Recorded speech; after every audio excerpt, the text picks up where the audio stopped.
Hello students, welcome back to my channel. आज इस video में हम बात करने वाले हैं 11th क्लास के एक बहुत ही इम्पॉर्टेंट टॉपिक पे, जो कि है फ्रीडम। ये सिर्फ एक 11th क्लास का टॉपिक नहीं है या पॉलिटिकल साइंस के स्टूडेंट्स के लिए एक इम्पॉर्टेंट टॉपिक नहीं है, यूजीसी नेट वालों के लिए इम्पॉर्टेंट टॉपिक नहीं है, बल्कि हम सबके लिए एक बहुत ही इम्पॉर्टेंट टॉपिक है।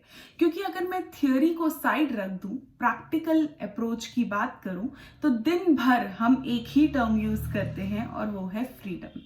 उस फ्रीडम को चाहे हम अपने पेरेंट्स से मांगे, अपने टीचर्स से, स्कूल से, या फिर कभी कभी अपने फ्रेंड्स से भी। सो फ्रीडम जो है एक बहुत ही कॉन्क्रीट और इम्पॉर्टेंट टर्म बनता है जब हम बात करते हैं एवरीडे प्रैक्टिस की। लेकिन हम में से कितने लोग इस फ्रीडम का एक्चुअल मीनिंग समझ पाते हैं? हम में से कितने लोग जानते हैं कि इस फ्रीडम टर्म का मतलब क्या है, जिसे हम हर किसी से डिमांड कर रहे हैं? इस चीज को समझने के लिए आपको 11th क्लास की एनसीईआरटी और ये वीडियो दोनों ही हेल्प करेंगे। चलिए बात करते हैं कि फ्रीडम एक्चुअली है क्या। बहुत सारे political scientist, even NCERT of 11th class भी फ्रीडम को एब्सेंस ऑफ कंस्ट्रेंट्स के रूप में डिफाइन करती है। एब्सेंस ऑफ कंस्ट्रेंट्स का मतलब है किसी भी रिस्ट्रिक्शन का ना होना, किसी भी कंस्ट्रेंट का ना होना, या किसी भी रोक का ना होना is freedom according to some of the theorist. But अब यहाँ पर एक बहुत बड़ा डिलेमा ये है कि कभी कभी जो रिस्ट्रिक्शंस हैं, जो कंस्ट्रेंट्स हैं, वो हमारे इंटरनली आते हैं। जैसे इंटरनली मेरे को कोई चीज रोक सकती है कुछ करने से, जैसे मेरे को प्लेग्राउंड में जाना है बट मेरा मन नहीं है। वो मेरा मन जो है एक कंस्ट्रेंट की तरह एक्ट कर सकता है मुझे प्लेग्राउंड जाने से रोकने के लिए। तो क्या इसको भी मैं फ्रीडम का वॉयलेशन कहूंगी? क्योंकि आवाज तो मेरे अंदर से आ रही है, किसी बाहर के इंडिविजुअल ने या किसी बाहर के सोर्स ने मुझे नहीं रोका है। तो जब ये चीजें कंसिडरेशन में आई, तो बहुत सारे थियरिस्ट ने इस चीज को माना कि जो इंटरनल कंस्ट्रेंट्स हैं वो इतने भी ज्यादा इंपॉर्टेंट नहीं हैं जितने कि एक्सटर्नल कंस्ट्रेंट्स हैं जब हम फ्रीडम की बात करते हैं। जब भी हम फ्रीडम नाम के टॉपिक को एड्रेस करते हैं तो सिर्फ एब्सेंस ऑफ कंस्ट्रेंट्स बोलना इनफ नहीं है। इस टर्म को और वाइडली डिफाइन करने की जरूरत है, और इसकी वाइड डेफिनेशन जो है वो यही हो सकती है कि freedom is absence of external constraints. और इसी चीज को एनसीईआरटी ने भी रिकॉग्नाइज किया है कि हमारे जो इंटरनल कंस्ट्रेंट्स हैं, जो हमें कुछ करने से रोकते हैं, जो हमारी इंटरनल इच्छाएं हैं, अगर वो हमें किसी चीज को करने से रोक रही हैं तो वो फ्रीडम का वायलेशन नहीं है, क्योंकि वो एक इंडिविजुअल खुद डिसाइड करता है। बट अगर कोई एक्सटर्नल कंस्ट्रेंट उसके ऊपर है, वो फ्रीडम का वायलेशन है। फॉर एग्जाम्पल, अगर मैं खुद पार्क नहीं जाना चाहती तो ये मेरी फ्रीडम का वायलेशन नहीं है। बट अगर मैं पार्क जाना चाहती हूँ और मेरे पेरेंट्स मुझे पार्क नहीं जाने देते, या मेरा होमवर्क मुझे पार्क नहीं जाने देता, तो ये होमवर्क और पेरेंट्स एक्सटर्नल कंस्ट्रेंट्स की तरह काम करके मेरी फ्रीडम को मुझसे छीन लेंगे। So freedom is not only absence of constraints but absence of external constraints. Proper definition जो फ्रीडम की मानी गई है, that is absence of external constraints, okay, without which your answer is incomplete. External word जो है उसको आप कभी ना भूलें। अब अगर मैं फ्रीडम की बात करूं तो हमारे लिए फ्रीडम जो है एक तरह की आजादी है, चाहे वो हमारे को अपने इंडिपेंडेंट डिसीजंस लेने के बारे में कहा जाए, या फिर हमारा जो मन करता है वो करने के लिए हमारा जो हमें फ्रीडम चाहिए, that is freedom for us. But अगर हम होलिस्टिक पिक्चर में देखें तो फ्रीडम सिर्फ इतना छोटा सा नैरो टर्म नहीं है। फ्रीडम में बहुत सारी चीजें जो है वो इनकम्पस्ड हैं, जैसे फ्रीडम ऑफ एक्सप्रेशन, किसी का फ्रीडम ऑफ एक्सप्रेशन छीन लेना, या मीडिया जो फोर्थ पिलर है उस पर अटैक करना, उसकी फ्रीडम ऑफ एक्सप्रेशन को छीन लेना। That comes under a concrete और a broad view of freedom, जिसमें फ्रीडम को देखने की ज्यादा जरूरत है इन अ डेमोक्रेटिक कंट्री। सो ये सोर्सेस क्या हैं अब इन कंस्ट्रेंट्स के? हमने कह तो दिया कि हाँ कंस्ट्रेंट्स एग्जिस्ट करते हैं और कंस्ट्रेंट्स की वजह से हम फ्रीडम को एक्सरसाइज नहीं कर पाते। बार बार हम ये टर्म यूज कर रहे हैं, कंस्ट्रेंट कंस्ट्रेंट कंस्ट्रेंट, बट ये कंस्ट्रेंट एक्चुअली है क्या? इसका सोर्स क्या है? कहाँ से आ रहा है ये कंस्ट्रेंट? सो बेसिकली दो जो हैं वो कंस्ट्रेंट्स माने गए हैं फ्रीडम के। सबसे पहला जो है वो है rules and laws. For example, मैं रेड लाइट जंप करना चाहती हूँ क्योंकि मैं बहुत लेट हो रही हूँ, मेरे पास कोई और चारा ही नहीं है, I have to just jump that red light. लेकिन मुझे क्या रोक रहा है? मेरी फ्रीडम को एक्सरसाइज है, मेरी फ्रीडम है कि मैं रेड लाइट जंप कर लूँ, लेकिन क्या चीज मुझे रोक रही है? Laws, rules. और सेकेंड चीज जो मुझे रोक रही है वो है पनिशमेंट का डर। चालान कट सकता है और इन एडवर्स केस अगर एक्सीडेंट हो गया तो और भी बड़ी पनिशमेंट मुझे मिल सकती है। तो इन दोनों चीजों की वजह से मैं अपनी फ्रीडम को एक्सरसाइज नहीं कर पा रही। किस फ्रीडम को? रेड लाइट को जंप करने की फ्रीडम को। सो दो कंस्ट्रेंट्स जो मेनली माने गए हैं उसमें फर्स्ट है लॉ, जो आपको अपनी फ्रीडम को एक्सरसाइज करने से रोकता है, एंड सेकेंड जो इंपॉर्टेंट कंस्ट्रेंट माना गया है दैट इज पनिशमेंट। ठीक है, सो हम इन्हीं सब चीजों की वजह से अपनी फ्रीडम को एक्सरसाइज नहीं कर पाते। अब जो मेन प्रेपोनेंट है फ्रीडम के या लिबर्टी के वो है जॉन स्टुअर्ट मिल।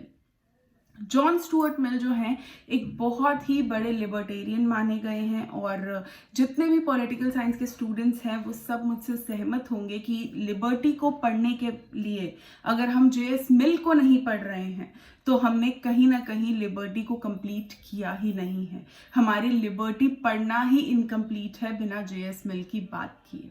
सो जेएस मिल जो है उनका एक बहुत ही इंपॉर्टेंट रोल था फ्रीडम में, क्योंकि उन्होंने ही ऐसे एक्शंस, ऐसे प्रिंसिपल्स दिए जो हमें फ्रीडम का ट्रू मीनिंग समझने में हेल्प करते हैं।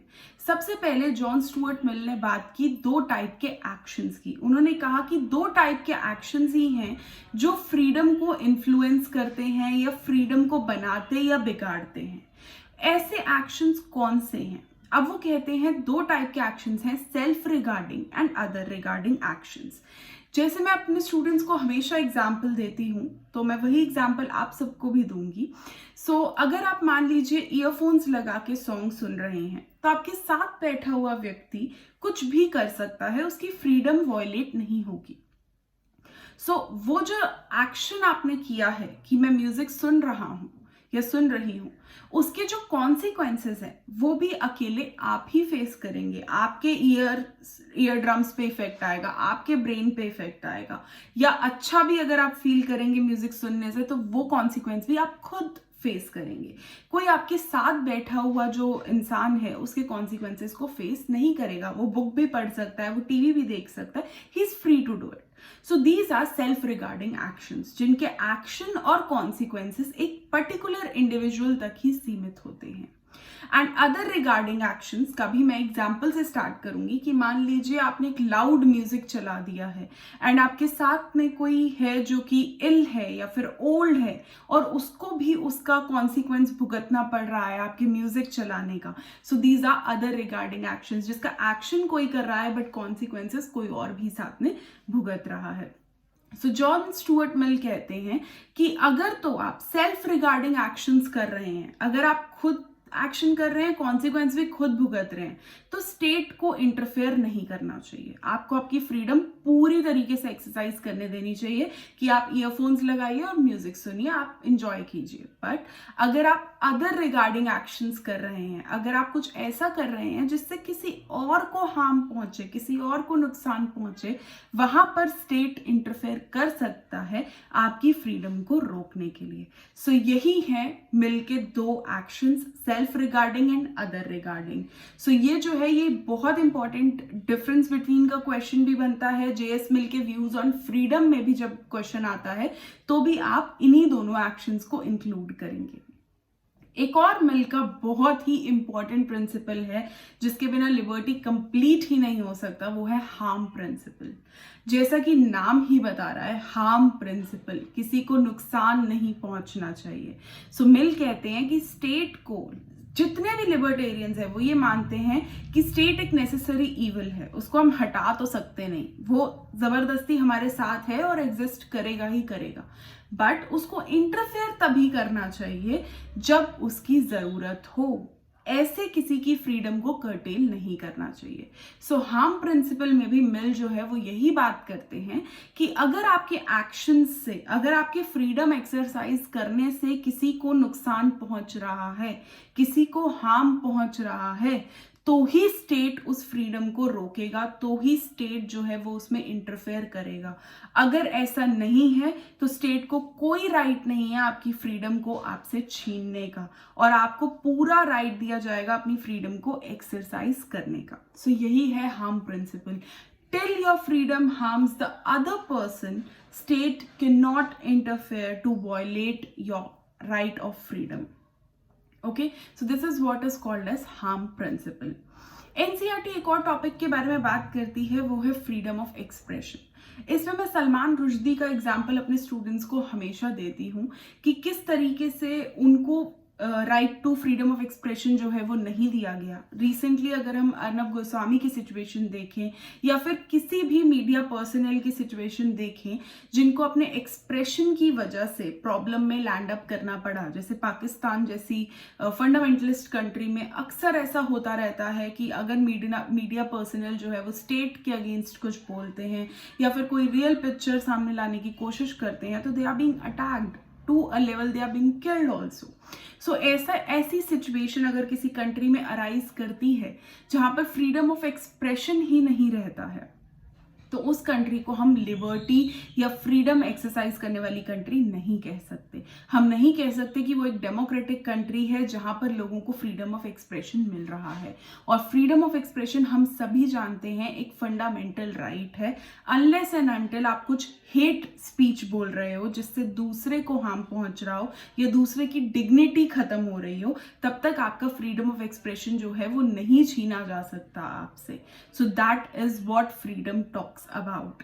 So this is what the chapter talks about. I hope आपको समझ में आया होगा। आप अपने doubts, queries जो है वो address कर सकते हैं in the comment section. Join me on my Instagram page as well for more queries. You can always feel free to connect. So if you like the video, please like, share and subscribe. Thank you.